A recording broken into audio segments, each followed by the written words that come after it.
লাতিন আমেরিকার দুই বৃহৎ অর্থনীতি ও মেরকোসুর জোটের প্রধান দুই অংশীদার ব্রাজিল আর্জেন্টিনার সম্পর্ক নতুন করে তলানিতে ঠেকেছে। সম্প্রতি ব্রাজিলের সাবেক প্রেসিডেন্ট জেইর বোলসোনারোর ছেলে ফ্লাভিও বোলসোনারোকে সমর্থন করতে সাও পাওলো সফরে যান আর্জেন্টিনার প্রেসিডেন্ট হেভিয়ার মিলেই। এই সময় ব্রাজিলের বর্তমান প্রেসিডেন্ট লুলা দা সিলভাকে নিয়ে কড়া সমালোচনা করেন তিনি। নাম উল্লেখ না করেই ব্রাজিলিয়ান প্রেসিডেন্টকে চোর, অপরাধী ও দণ্ডপ্রাপ্ত বলে আক্রমণ করেন তিনি। মিলেইয়ের মন্তব্যকে নজিরবিহীন আখ্যা দিয়েছে ব্রাজিলের পররাষ্ট্র মন্ত্রণালয়। এক বিবৃতিতে বলা হয়, ব্রাজিলের মাটিতে দাঁড়িয়ে বিদেশি কোনো প্রেসিডেন্টের ব্রাজিলের রাষ্ট্রপ্রধান, বিচার ব্যবস্থা, গণতান্ত্রিক প্রতিষ্ঠান এবং জনগণকে অপমান করার কোনো নজির নেই। এর জেরে বুয়েন্স আয়ার্স থেকে রাষ্ট্রদূত হুলিও বিটেল্লিকে ফিরিয়ে নেওয়া হয়েছে।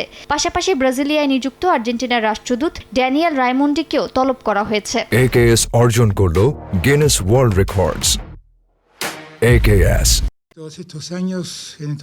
মিলেইয়ের বক্তব্যের সমালোচনা করেছেন আর্জেন্টিনার বিরোধী নেতারাও। সাবেক প্রেসিডেন্ট আলবার্তো ফার্নান্দেজ বলেন, প্রতিবেশী ও সবচেয়ে বড় বাণিজ্যিক অংশীদার দেশের প্রেসিডেন্টকে অপমান করা অমার্জনীয়। বুয়েন্স আয়ার্স প্রদেশের গভর্নর অ্যাক্সেল কিসিলফো বলেছেন, মিলেই আর্জেন্টিনার জনগণের অনুভূতির প্রতিনিধিত্ব করেন না।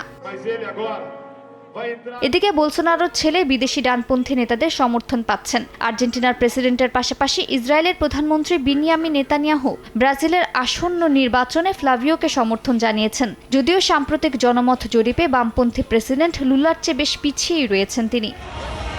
মালিহা সুহরওয়ার্দী, সময় সংবাদ।